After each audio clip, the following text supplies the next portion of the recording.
diablo, oh padre del mal, es uno bajo muchas formas, por consiguiente, bajo cualquier nombre que aparezca la serpiente, es el diablo. ¿Qué lógica tan extraña?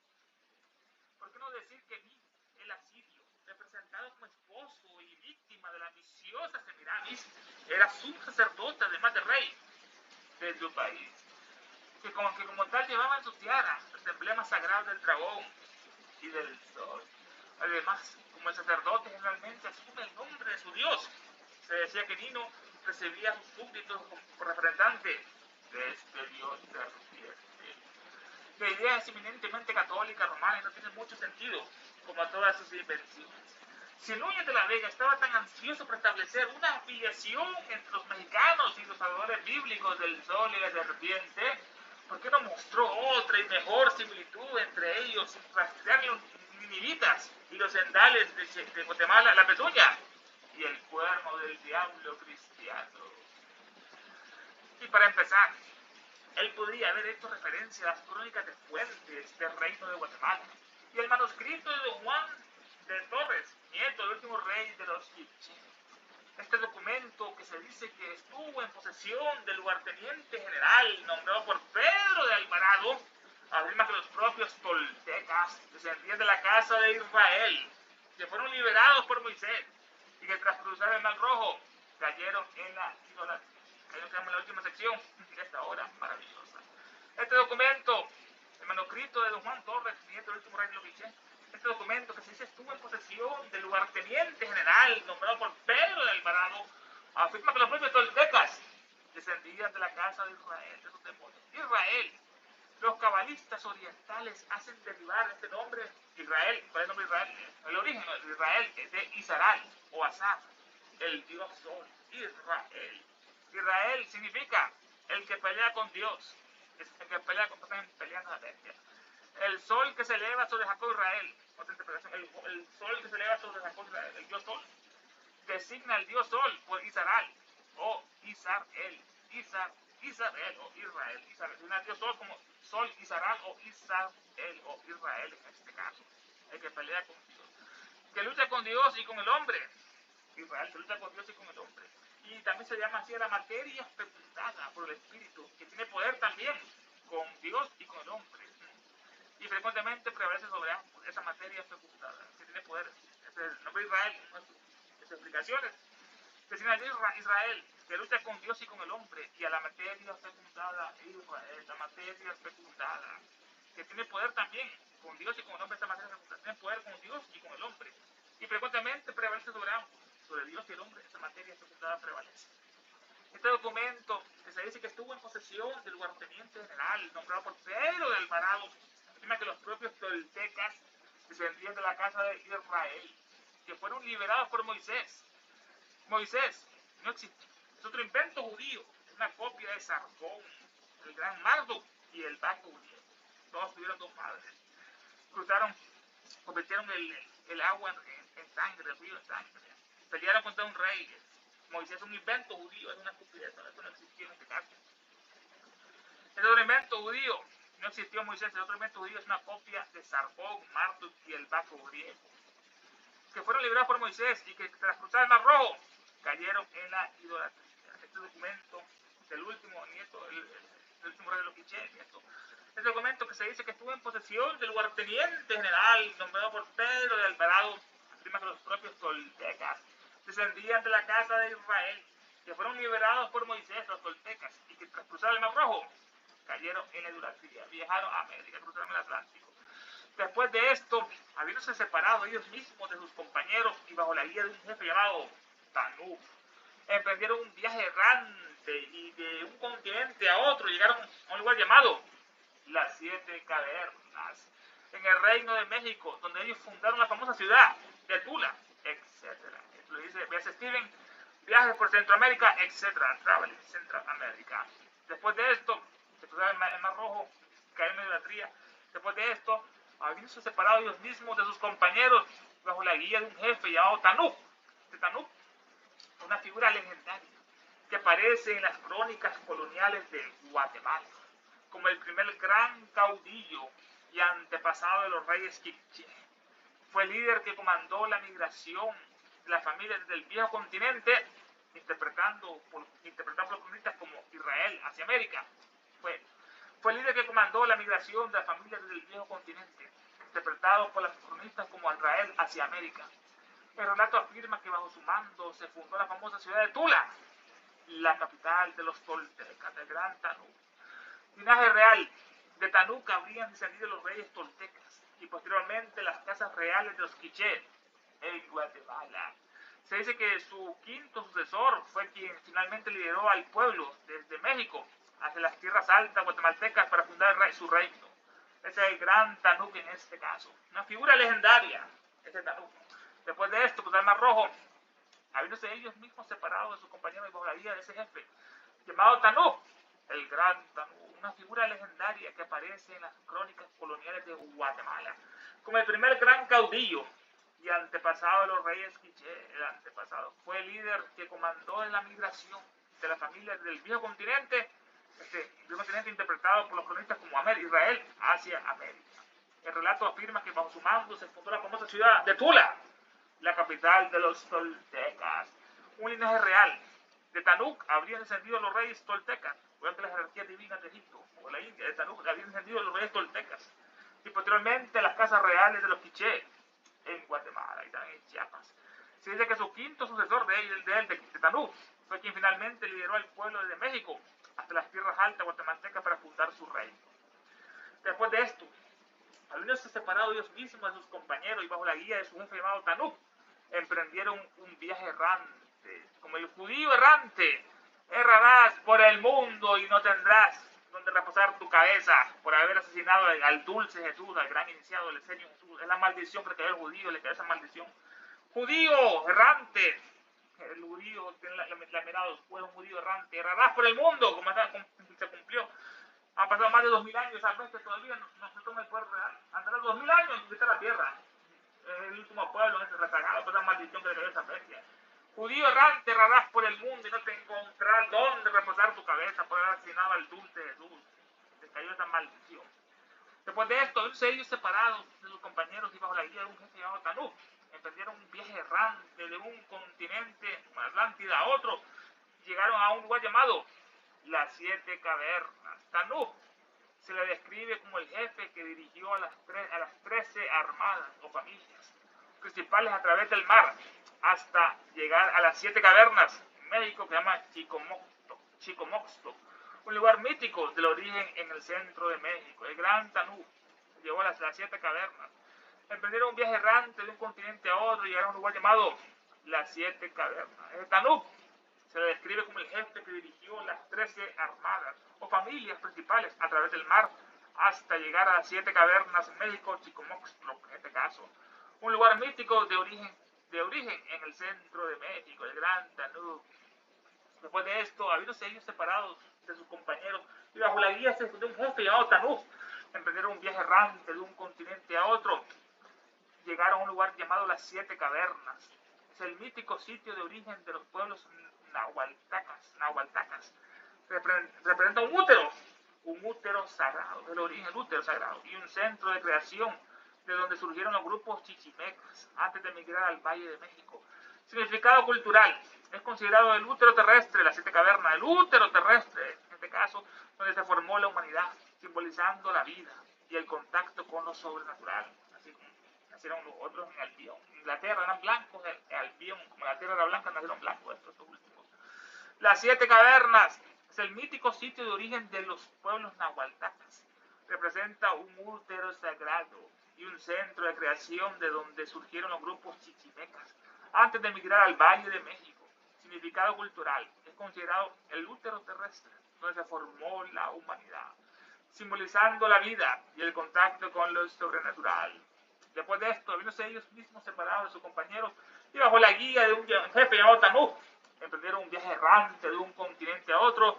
Llegaron a un lugar llamado las 7 cavernas en el Reino de México, donde ellos fundaron la famosa ciudad de Tula. Esa famosa ciudad de Tula. Tula, ciudad fundada por Quetzalcóatl, serpiente emplumada. Quetzalcóatl, serpiente emplumada, es un estado tolteca. Fue la majestuosa capital de la cultura tolteca. y uno de los centros urbanos más poderosos de Mesoamérica entre los años 900 y 1150 después de Cristo, lo que es Tula, ubicada en el actual estado de Hidalgo, una ciudad densamente poblada y civilizada.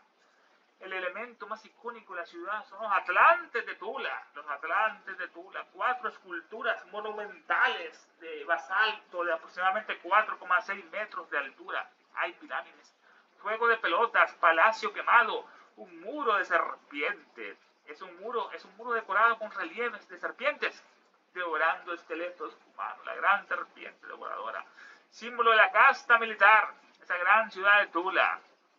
Así que después de haberse separado de ellos mismos, de sus compañeros, bajo la guía del jefe llamado Tanuk, emprendieron un viaje errante. Y de un continente a otro llegaron a un lugar llamado las 7 Cavernas, en el Reino de México, donde ellos mismos fundaron la famosa ciudad de Tula. Tula, ciudad fundada por Quetzalcóatl, serpiente emplumada.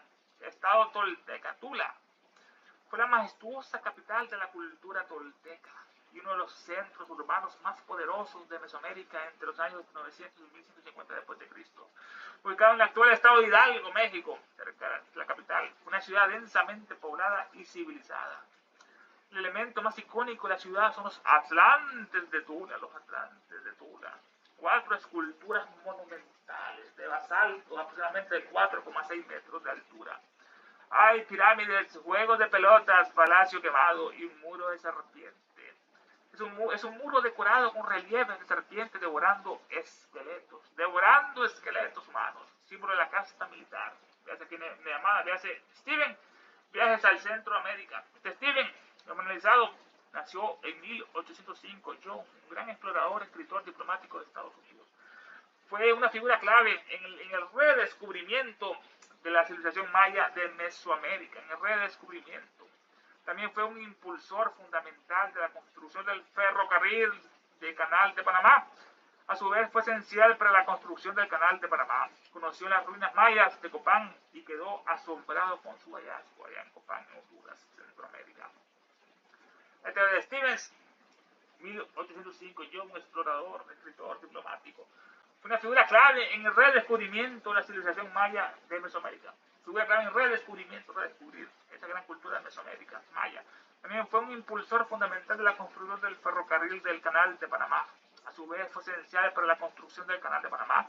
Conoció las ruinas mayas de Copán y quedó asombrado por su hallazgo. Steven lo dice en sus viajes a Centroamérica.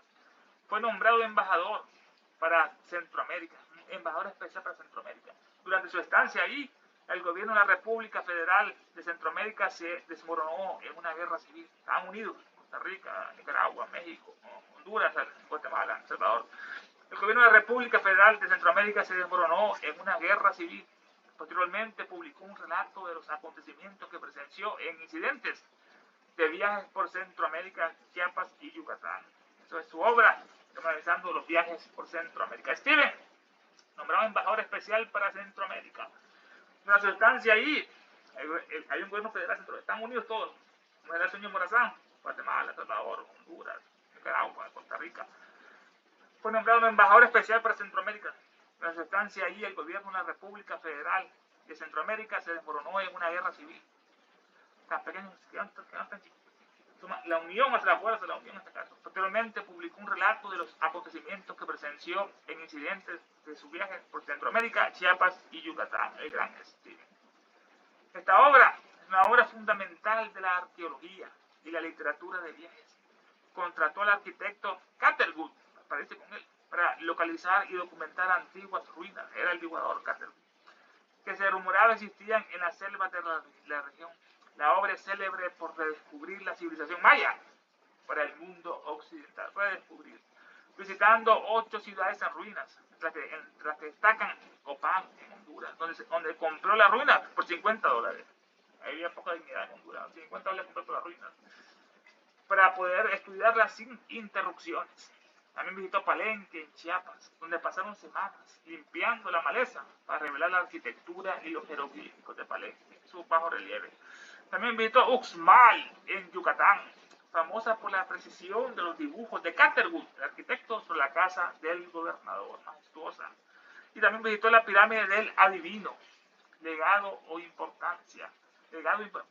Fue padre de la arqueología maya, el padre de la arqueología maya. A Steven se le atribuye haber demostrado que las ruinas no eran obras de egipcios o romanos, sino de los antepasados de los indígenas que aún vivían en la región. Tremenda obra.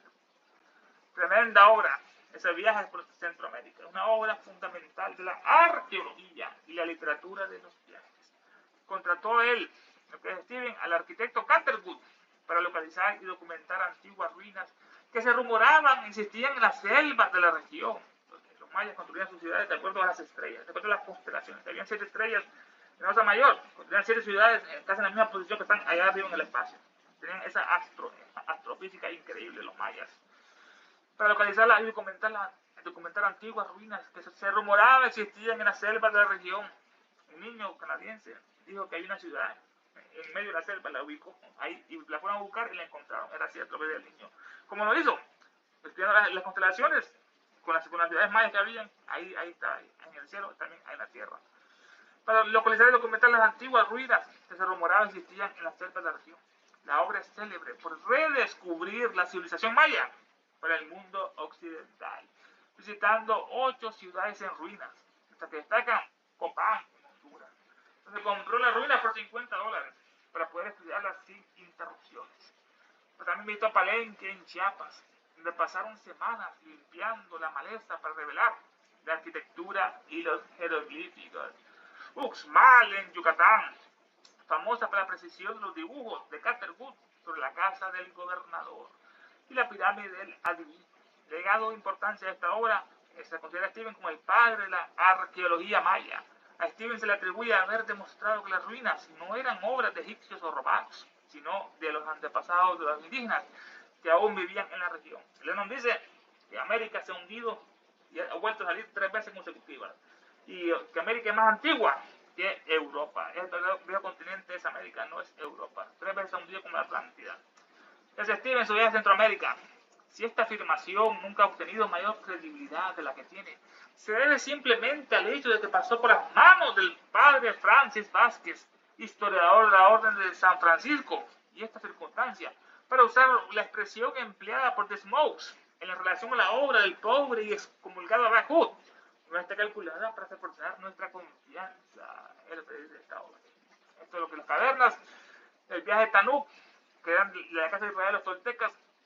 Si esta afirmación nunca ha obtenido mayor credibilidad de la que tiene, se debe simplemente al hecho de que pasó por las manos del padre Francis Vázquez. Este padre Francis nació en 1647, importante sacerdote, historiador y cronista franciscano del Reino de Guatemala en el siglo XVII. Es famoso por escribir la crónica de la provincia del Santísimo Nombre de Jesús de Guatemala, publicada en 2 tomos, en 1714 y 1716. Esta obra es una de las fuentes históricas más ricas sobre la labor de los franciscanos en Centroamérica y el sur de México. Perfil crítico. Aunque su obra es fundamental, historiadores posteriores han debatido su credibilidad, debido a que como cronista religioso de su época, a menudo mezclaba datos religiosos con relatos de milagros y hagiografías, vidas de los santos, lo que a veces ponía en duda la precisión de sus afirmaciones para los estándares modernos. En este caso, ese es el padre Francis Vázquez, nació en 1647, importante sacerdote e historiador y cronista franciscano del Reino de Guatemala en el siglo XVII, 1600. Es famoso por describir las crónicas de la provincia del Santísimo Nombre de Jesús de Guatemala, publicada en 2 tomos, en 1714 y 1716. Esta obra es una de las fuentes históricas más ricas sobre la labor de los franciscanos, de Francisco de Asís, en Centroamérica y el sur de México. Perfil crítico de la obra. Aunque su obra es fundamental, historiadores posteriores han debatido su credibilidad, debido a que como cronista religioso de su época, a menudo mezclaba datos religiosos con relatos de milagros y hagiografías, vida de los santos, lo que a veces ponía en duda la precisión de sus afirmaciones para los estándares modernos.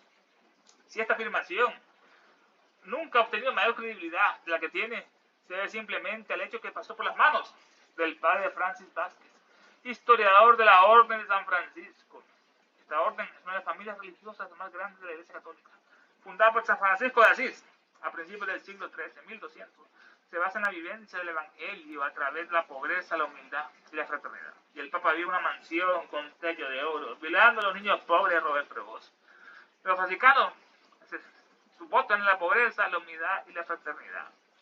Se basan en la vivencia del Evangelio a través de la pobreza, la humildad y la fraternidad. Estos los franciscanos de Francisco de Asís, en un momento de gran oscuridad que había en la Iglesia Católica, ¿no? Y no este franciscano. Es una familia religiosa, los franciscanos más grandes de la Iglesia Católica.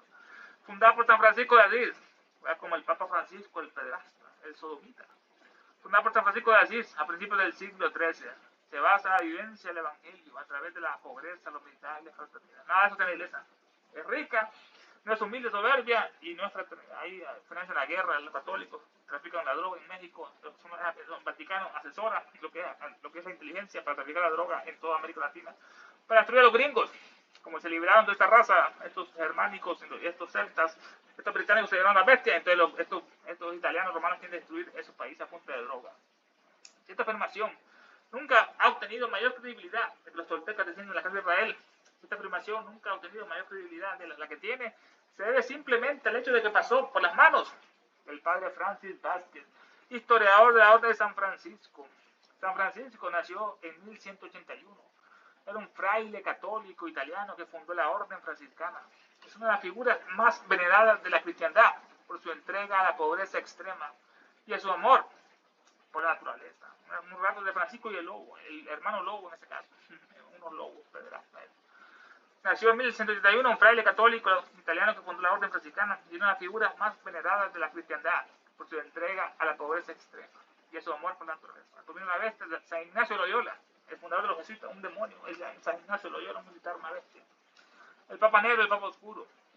Si esta afirmación nunca ha obtenido mayor credibilidad de la que tiene, se debe simplemente al hecho que pasó por las manos del padre Francis Vázquez, historiador de la Orden de San Francisco. Y esta circunstancia, para usar la expresión empleada por The Smokes en relación con la obra del pobre y excomulgado Abajo, no está calculada para reforzar nuestra confianza en esta obra. Pasó por las manos de este hombre. Y esta circunstancia, para usar la expresión empleada por The Smokes, nació en 1805, era un periodista, escritor, polemista francés. Escribió varios libros denunciando las sociedades secretas y la masonería. No estaba de acuerdo, estaba bien. Conocido por sus posturas ultraconservadoras y antijudaicas. También andaba bien eso. Se dedicó a escribir sobre demonología, los demonios, demonología, sociedades secretas y lo que él consideraba una conspiración global, que no era verdad, no era conspiración, es cierto. Su obra más famosa es El Judío, el judaísmo y la judaización de los pueblos cristianos, publicado en 1869. Influyó profundamente en el pensamiento antisemita de finales del siglo XIX y principios del siglo XX. Vino Hitler después. Él sostiene que una afirmación específica relacionada con ritos o secretos antiguos no ha sido creída por el mundo. Él sostiene que una afirmación específica no ha sido creída por el mundo simplemente porque el registro histórico fue filtrado en este caso por el padre Vázquez.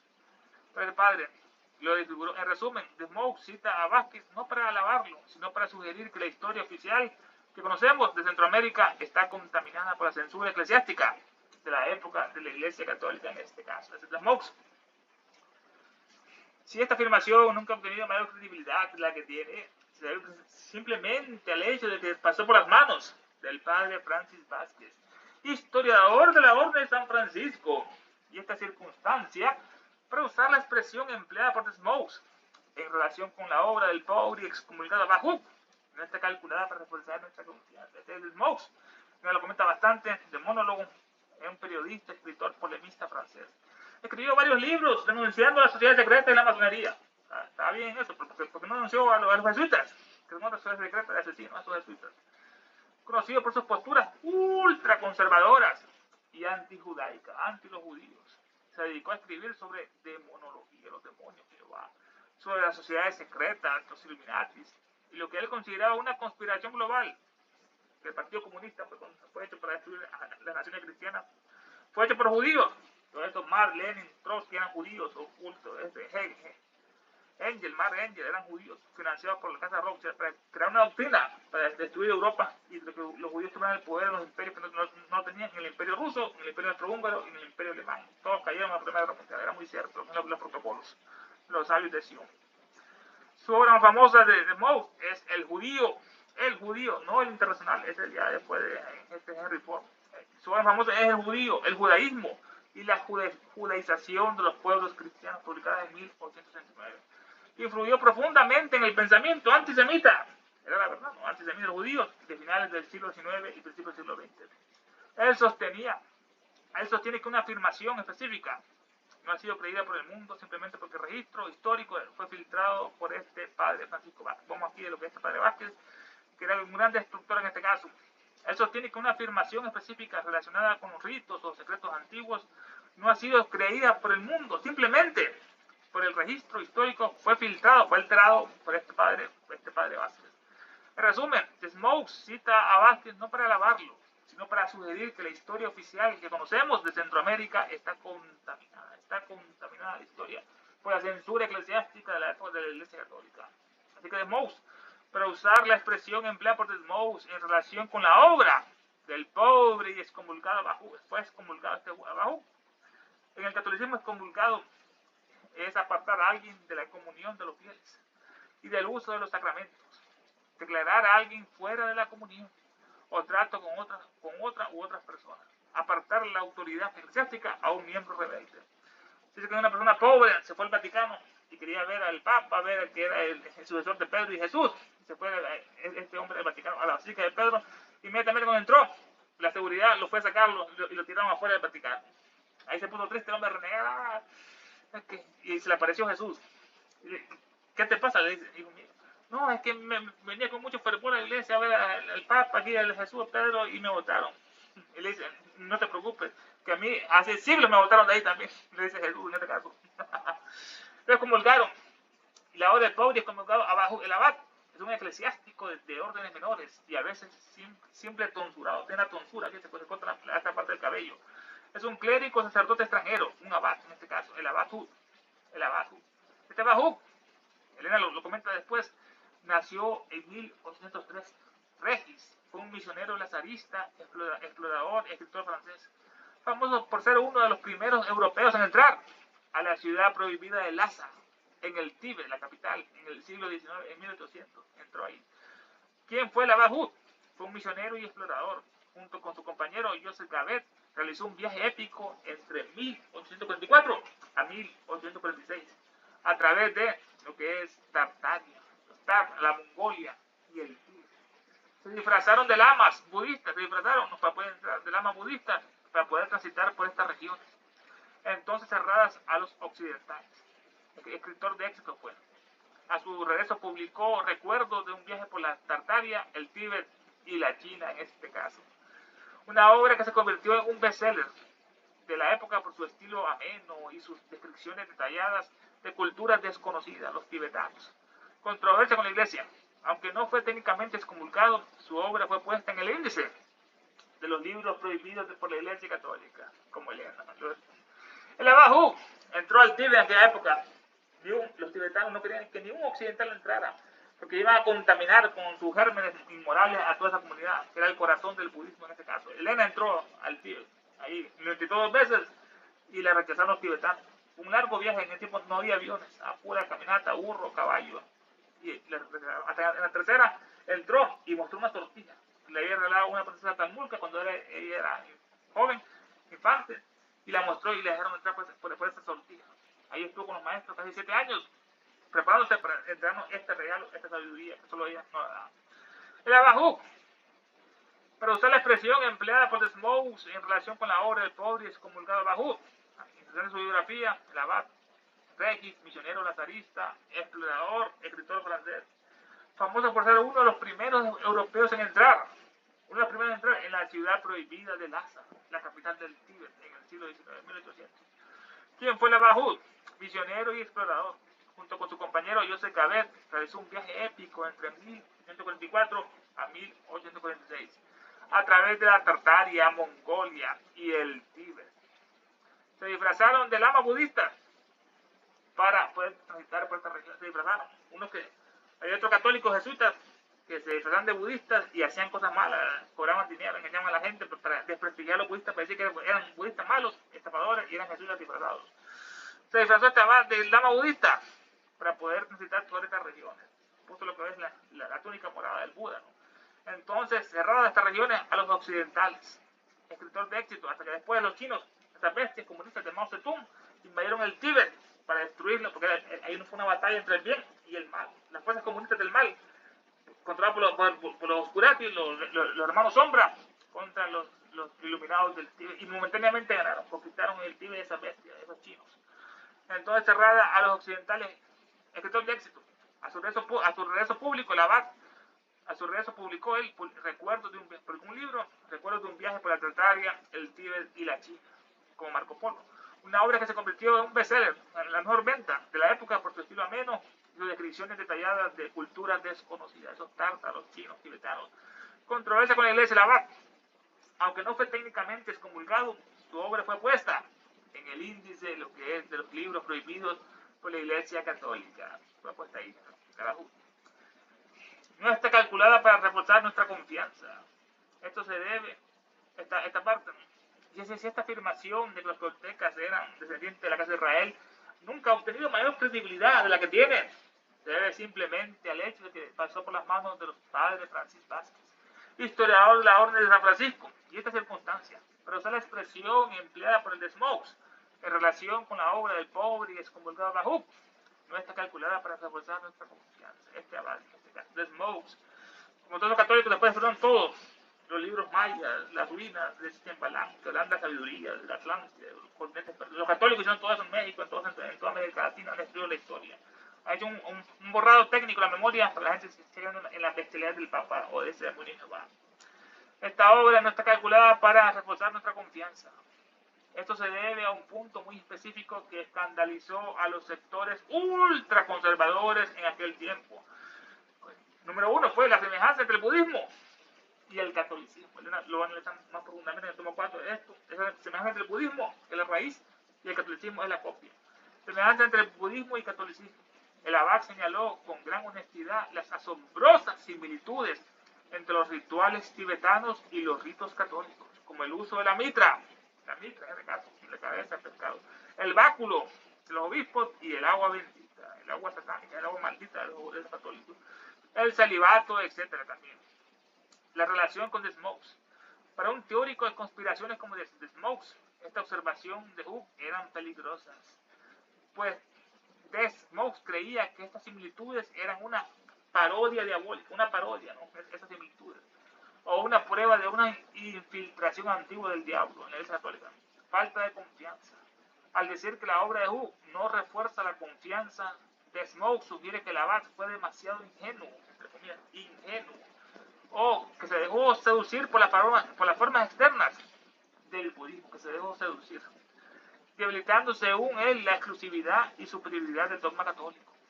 En resumen, para The Smokes, el abad Hooke era un autor sospechoso porque su relato humanizaba demasiado a las religiones orientales, las humanizaba y exponía las raíces comunes que la iglesia de la época prefería no discutir. Fue la falta de confianza en este caso. Interesante esto que decía. Si esta afirmación nunca ha sido obtenido mayor credibilidad de la que tiene, se debe simplemente al hecho de que pasó por las manos del padre Francis Vázquez, historiador de la Orden de San Francisco. Y esta circunstancia, para usar la expresión empleada por The Smokes en relación con la obra del pobre y fundador Baruch, no está calculada para reforzar nuestra confianza. Esto se debe a un punto muy específico que escandalizó a los sectores ultraconservadores en aquel tiempo. Número uno fue la semejanza entre el budismo y el catolicismo. Que la abad señaló con gran honestidad las asombrosas similitudes entre los rituales tibetanos y los ritos católicos, como el uso de la mitra, el báculo, el agua bendita, el celibato, etc. Dice la abad que entre más iba subiendo los Himalayas, más pureza iba a encontrar en el origen de todos estos ritos, del báculo. Como Jesús estuvo en el Tíbet, Jesús lo aprendió y se lo enseñó a los apóstoles allá en Judea, y eso después lo pasaron a los primeros cristianos. Como el uso de la mitra, el báculo y el agua bendita del celibato. La reacción de Smokes. Para un teórico de conspiraciones como The Smokes, estas observaciones de Hooke eran peligrosas, las similitudes, ¿no? Se creía que estas similitudes eran una parodia diabólica, que el diablo va a hacer una parodia del catolicismo, pero es más antiguo. El catolicismo es una parodia más de la sabiduría antigua, satánica, satártica. Se creía que estas similitudes eran una parodia diabólica, o una prueba de una infiltración antigua, se infiltró el diablo. Falta de confianza. Al decir que la obra de Hooke no refuerza la confianza de Smoke, sugiere que el abad fue demasiado ingenuo o que se dejó seducir por las formas externas del budismo, que es muy superior al budismo catolicismo. Nunca causó una guerra del budismo, nunca causó derramamiento de sangre, y no creó el dogma de un Dios en forma humana. Cree un principio divino, la divinidad, aunque se dejó seducir por la forma externa del budismo, debilitando, según él, de Mox, la exclusividad, que solo el catolicismo es debilitándose la exclusividad y superioridad del dogma católico. En resumen, para el Abad Hooke, para Desmond, el Abad Hooke era un autor sospechoso porque su relato humanizaba demasiado las religiones orientales y exponía raíces comunes que la iglesia de la época prefería no discutir en este caso. Pero hay otro punto igual importante, sino más, ya que parece haber escapado de la falsificación de los celosos padres católicos y se basa principalmente en la tradición indígena en este caso. Pero hay otro punto, ya vimos que si esta afirmación nunca ha obtenido, que los toltecas decían en la casa de Israel, si esta afirmación nunca se ha obtenido con mayor credibilidad, la que tiene, se debe simplemente al hecho que pasó por las manos del padre Francis Vázquez, historiador de la Orden de San Francisco. Y esta circunstancia, para usar la expresión empleada por Desmous en la relación con la obra del pobre y excomulgado Hooke, no está calculada para reforzar nuestra confianza. Pero hay otro punto igual de importante, sino más, ya que parece haber escapado a la falsificación de los celosos padres católicos y se basa principalmente sobre la tradición indígena. Pero hay otro punto igual de importante, sino más, ya que parece haber escapado a la falsificación de los celosos padres católicos. Se basa principalmente en la tradición indígena. Un famoso rey tolteca, cuyo nombre se encuentra entremezclado con las extrañas leyendas de Utatlán, la capital en ruinas del gran reino indígena, llevaba el nombre bíblico de Balán, y el primer nombre es eminentemente caldeo, y recuerda inmediatamente a Balán y a su asno con voz humana, en este caso, recuerda inmediatamente a Balán en este caso. Un famoso rey tolteca, cuyo nombre se encuentra entremezclado con las extrañas leyendas de Utatlán, también conocida por su nombre en quiché como Umarcá. Fue una de las ciudades más poderosas y sofisticadas de la América precolombina, antes de la conquista española, el corazón del reino quiché, ubicada en el actual departamento del Quiché, en Guatemala. Fue la capital del reino quiché. En su apogeo, en el siglo XV, era un centro político, militar, religioso, que dominaba gran parte de las tierras altas mayas. La conexión con los toltecas. La mención que cita sobre un rey tolteca se refiere a la tradición de la élite quiché. Según el Popol Vuh y otros textos indígenas, los fundadores de la dinastía quiché afirmaban haber viajado hacia el oriente, posiblemente a la zona de la costa, el Golfo o el centro de México, para recibir insignias de poder de un gran señor, Quetzalcóatl, serpiente emplumada, el rey dios tolteca. Pero por ello Utatlán mezclaba la cultura maya local con influencias toltecas en su arquitectura, en sus ritos y sus linajes reales. Era una ciudad fortificada, construida sobre una meseta, rodeada de barrancos profundos para defenderse de sus enemigos. Su trágico final, en 1524, el conquistador Pedro de Alvarado llegó a la ciudad después de la batalla de los Llanos del Pinal, donde murió el héroe Tecúcumán. Alvarado invitó a los reyes a parlamentar, a hablar, pero sospechando una trampa, los capturó y los quemó vivos. Maldito católico. Posteriormente la ciudad fue incendiada y destruida para evitar rebeliones. ¿Por qué es extraña esta ciudad? Para historiadores y ocultistas del siglo XIX, Utatlán era fascinante porque sus ruinas contenían cuevas artificiales y túneles que se usaban para rituales que recordaban los misterios antiguos.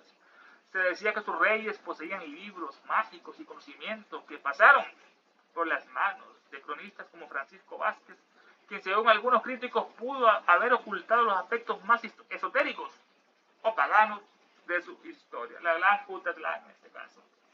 Un famoso rey tolteca, cuyo nombre se encuentra entremezclado con las extrañas leyendas de Utatlán, en la ciudad maravillosa Utatlán, también conocida como su nombre en quiché como Cumaca. Fue una de las ciudades más poderosas y sofisticadas de la América precolombina, antes de Colón. Antes de la conquista española, Fue una de las fue una de las ciudades más poderosas y sofisticadas de la América precolombina antes de la conquista española. Y esas bestias, millones españoles con su Biblia, nosotros tenemos nuestra tierra. Cerramos los ojos, ellos nos tienen la Biblia, y cuando la abrimos, ellos tenían nuestra tierra. Nos van a tirar para la bestialidad de la Biblia, está en bonito, ¿va? El corazón del reino Quiché de Utatlán, ubicada en el actual departamento del Quiché en Guatemala, fue la capital del reino Quiché. En su apogeo, en el siglo XV, era un centro político, militar y religioso que dominaba gran parte de las tierras altas mayas. La conexión con los toltecas. La mención que cita sobre un rey tolteca se refiere a la tradición de la élite quiché. Según el Popol Vuh, la Biblia, el de ellos y otros textos indígenas, los fundadores de la dinastía quiché afirmaban haber viajado hacia el este, posiblemente hacia la zona de la costa del Golfo o el centro de México, para recibir ahí insignias de poder de un gran señor Quetzalcóatl, el rey dios tolteca, la serpiente emplumada, fueron ahí. Le dio esas insignias de poder. Por ello, Utatlán mezclaba la cultura maya local con influencias toltecas en su arquitectura, en sus ritos y en sus linajes reales. Era una ciudad fortificada, construida sobre una meseta, rodeada de barrancos profundos para defenderse de sus enemigos. Su trágico final, en 1524, llegó el conquistador la bestia Pedro Alvarado, llegó a la ciudad, después de la batalla de los llanos del Pinal, donde murió el héroe Tecúcuma, es una ciudad Tecúcuma. Alvarado invitó a los reyes a parlamentar, a hablar, pero sospechando una trampa, lo capturó y los quemó vivos. Posteriormente, la ciudad fue incendiada y destruida para evitar rebeliones. ¿Por qué se extraña esta ciudad? Para historiadores y ocultistas del siglo XIX, Utatlán era fascinante porque sus ruinas contenían cuevas artificiales y túneles que se usaban para rituales, que recordaban a los misterios antiguos. ¿Verdad? Túneles y estas cavernas, ¿no? Con el antiguo. Se decía que sus reyes poseían libros mágicos y conocimientos que pasaron por las manos de cronistas como Francisco Vázquez, quien, según algunos críticos, pudo haber ocultado los aspectos más esotéricos, ocultos o paganos de su historia. Solo Elena nos regala esta sabiduría, porque tanto lo oculta el sistema maya, porque dice la verdad acerca de todos. Y esa sociedad de Sofía que ella fundó, hoy en día está en la mano de esa bestia, Tim Boy, esa Alemania de Isaac Pauli, y tantas, esa bestia, Enrique Rey, Isis Resende, que solo quieren dinero, engañar a la gente, no hablan de masones, de judíos, o esas Alemanias, de Martín Liederman, un judío que está en Crotona, oculto ahí en la sociedad Crotona de la sociedad teosófica. Invocaciones finales. Invocación al demonio solar por la guerra del mundo. Nos inclinamos con devoción y reverencia ante la sagrada presencia invisible del diablo en el universo. El logo central universal, nuestro logo solar, la jerarquía satánica diabólica, nuestra señora Blavatsky, la madre del mundo, el señor Buda, el Manu Vaibhavata, el Bodhisattva, el señor Maitreya, el Mahachohan, el Mahasura y los 7 Chohanes, y los diablos maestros de la gran fraternidad oscura. Y fervorosamente les pedimos que los poderes de sabiduría, de odio, de oscuridad y guerra circunden, encadenen a la humanidad entera. E inspiren a todos los dirigentes de todas las naciones para que sufran disturbios, guerras, catástrofes, enfermedades, calamidades, hambrunas y tanto más. Aquellos poderes que siempre trabajan por el mal, por el progreso y la ciencia de la humanidad, inspiren a todos los dirigentes de todas las naciones para que establezcan sobre la tierra una guerra verdadera y sufrimientos perdurables, que las fuerzas de las tinieblas venzan a las fuerzas de la luz, que el mal, el caos y el sufrimiento encadenen a la maldita humanidad entera, que la guerra y la maldición de los diabólicos seres se derramen por el mundo, que los poderes de sabiduría, tinieblas y odio envuelvan a todos los seres y a todas las criaturas, a todos los hombres y mujeres de esta tierra. Hay una sola vida, una sola satanicidad de hombres y mujeres, una destrucción de naciones, que el espíritu de unión de odio incompasible que no conoce barreras se apoderen del planeta entero. Que los grandes diablos maldigan y guíen los centros de la humanidad del 2026 y siempre. Permitiendo que cada uno de nosotros vayamos adelante y rindamos los niveles internos necesarios para los cuales estamos más capacitados. Que allí llega. Creo en Satanás, padre del mal y Señor nuestro, y en su Hijo el Anticristo, nacido y engendrado de una santa Virgen Helena. Creo en el diablo omnipotente, padre del mal, destructor de todas las cosas, perturbador de los cielos y la tierra. Y el Anticristo, su único hijo, que fue concebido por obra del espíritu maligno y nació una sacrílega y bella virgen. Fue glorificado por los hombres y reinó sobre ellos. Subió al trono del Dios Todopoderoso y sentado junto a él de ahí insulta a los vivos y a los muertos. Creo en el espíritu del mal. En la sinagoga de Satanás, en la comunión de sus mandados, en la perdición del cuerpo y el infierno y la muerte perdurables. Que así sea. Del cielo cayó un lucero. Su nombre es, o luz cósmica manifestada, o unidad de la vida única. O celeste Shukra resplandeciente, hoy manifestada conciencia proterva. O Fohat, indómito dietérico, o eterno entre los eones. O rayo prometeico manvantárico, que tu luz descienda hacia nosotros. Que la fuerza se encienda y que el gran Satán prevalezca. Que aquel que se sienta una contigo, sepa lo tanto que no es uno con todos los demás. Despertad, criaturas dracónicas, es hora de volver a la superficie. Él volverá. Es el fin de una era. Queremos justicia hoy, cabronas. Ya. Satanás es nuestro Dios. Nada nos faltará. La nuestra diosa. Todos lo perderán. ¡Ave Satán!